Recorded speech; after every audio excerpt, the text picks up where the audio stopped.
Sylvie Vartan, qui sera à l'Olympia à partir du 15 octobre, et rencontre une nouvelle fois, et si longtemps, avec Brigitte.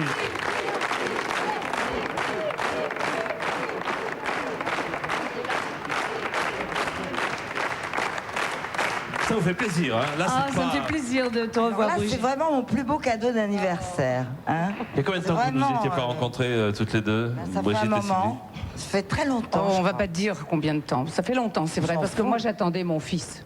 Oh non, tu l'avais déjà. À Méribel. Non, non, tu te souviens pas?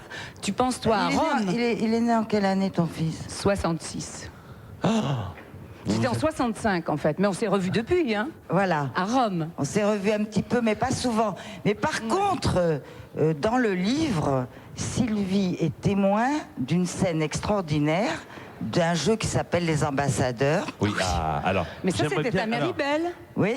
J'aimerais bien que vous nous racontiez en 2 mots, puisque vous étiez là, Sylvie, à Méribel. Ah oui, oui. Qu'est-ce qui s'est passé? Qu'est-ce que c'était que le jeu Les Ambassadeurs? Racontez-moi, Brigitte. Bah, Sylvie, raconte-toi. Sylvie raconte. Alors, qui raconte? Mais tout le monde sait ce que c'est que le jeu des ambassadeurs. Il suffit de deviner une phrase. Une scène. C'est ça. Alors, il y a 2 parties adverses, 2 clans. Ouais.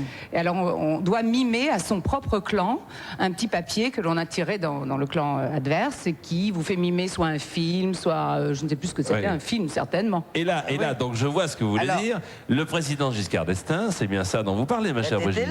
Était là, vous étiez là, Sylvie. Oui. Alors allez-y, qui prend ses responsabilités? Bon, allez Brigitte. Le président Giscard d'Estaing, qui n'était pas le président Giscard d'Estaing, est venu ce soir-là. Et puis on jouait aux ambassadeurs, donc il fallait faire des conneries pour montrer aux autres ce qu'on voulait montrer, faire mimer, etc. Voilà. Bon. Donc il avait tiré un papier sur lequel il y avait écrit... Il avait tiré un papier, mais nous on le savait pas, sur lequel il y avait marqué les sorcières de Salem. Bon.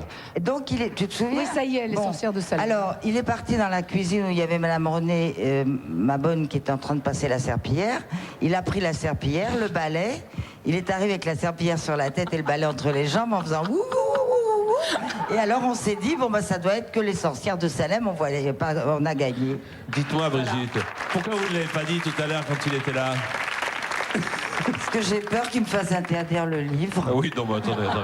Et...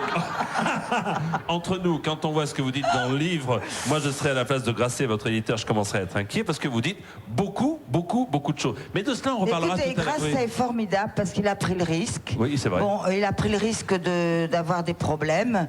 Avec moi c'est toujours la même chose. Vous l'avez pris aussi avec cette soirée. Oui. Vous n'étiez pas sûr que je viendrais. Et on n'est jamais sûr avec moi de ce qui va se passer. Alors ça peut être ou formidable ou l'horreur. Ou l'horreur, mais là c'est formidable. Pourquoi vous avez tenu absolument à ce que Sylvie soit là ce soir, Brigitte? Sylvie, parce que je trouve qu'elle est le témoin d'une époque extraordinaire, parce que maintenant les gens sont en laisser-aller, mal habillés, n'ont plus aucune élégance, n'ont plus aucune répartie, bon. Elle est une femme belle, qui a du talent et qui est toujours là, malgré le temps. Bon, bah, faut bien le dire. Bon, elle est presque de ma génération, elle était un peu plus jeune.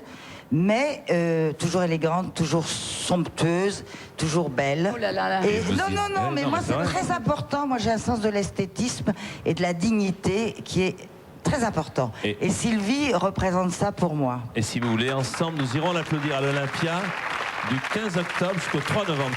La transition est toute trouvée, naturelle, comme Brigitte, puisque nous allons évoquer la carrière en chanson de Brigitte Bardot avec ces quelques notes.